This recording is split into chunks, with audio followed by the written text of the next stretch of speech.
നമസ്കാരം, നാഗലക്ഷ്മിയാണ്, insurance adviser. Financial പ്ലാനിങ്ങിൽ ശ്രദ്ധിക്കേണ്ട 3 കാര്യങ്ങളാണ്. ഒന്ന്, money now, money monthly and money in the future. ദൈനംദിന ആവശ്യങ്ങൾക്കുള്ള പണം നമ്മൾ കണ്ടെത്തേണ്ടതാണ്. കൂടാതെ മാസാമാസം വരുന്ന ആവശ്യങ്ങൾക്ക് നമുക്ക് മന്ത്ലി ഇൻകവും ആവശ്യമാണ്. കൂടാതെ ഭാവിയിലേക്ക് വരാവുന്ന ചിലവുകൾ, കുട്ടികളുടെ വിദ്യാഭ്യാസം, റിട്ടയർമെൻറ്റ്, അല്ലെങ്കിൽ ഒരു വീട് വെക്കുക, അങ്ങനെ എന്തെങ്കിലുമൊക്കെ ഒരു കാര്യങ്ങൾക്ക് വേണ്ടി നമ്മൾ സ്വരൂപിക്കാനും നമുക്കൊരു മണി ഇൻ ദ ഫ്യൂച്ചറും ആവശ്യമാണ്. ഫൈനാൻഷ്യൽ കോൺഫിഡൻസിന് ആവശ്യമായ പ്രധാന 3 വാക്കുകളാണ്. 1 സേവിങ്സ്, 2 ഇൻവെസ്റ്റ്മെൻറ്റ്, 3 ഇൻഷുറൻസ്. ഇതിൽ സേവിങ്സ് എന്ന് പറയുന്നത് നമുക്ക് ലിക്വിഡ് ക്യാഷ് കിട്ടാൻ വേണ്ടിയിട്ടുള്ളതാണ്.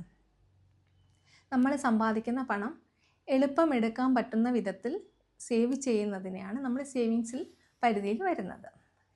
ഇങ്ങനെ സേവ് ചെയ്യുന്ന പണം നമ്മൾ ആവശ്യത്തിനായി എന്തെങ്കിലും ഒരു ഗോൾ സെറ്റ് ചെയ്ത് അത് ചെയ്യുന്നതിനേക്കായി ഇൻവെസ്റ്റ് ചെയ്യുന്നത് നിങ്ങൾ സമ്പാദിക്കുന്ന പണം മാക്സിമൈസ് ചെയ്യാനായിട്ട് നിങ്ങൾക്ക് അത് ഇൻവെസ്റ്റ് ചെയ്യാവുന്നതാണ്.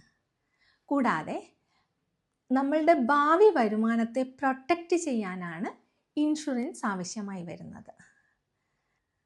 ഇൻവെസ്റ്റ്മെൻറ്റിൻ്റെ ആവശ്യത്തിനോ ഇൻഷുറൻസ് ആവശ്യത്തിനോ എന്ത് തന്നെ ആയിരുന്നാലും കൂടുതൽ വിവരങ്ങൾ അറിയുന്നതിന് ഞാനുമായിട്ട് കോൺടാക്റ്റ് ചെയ്യുക. This is Nagalakshmi, insurance advisor. Thank U.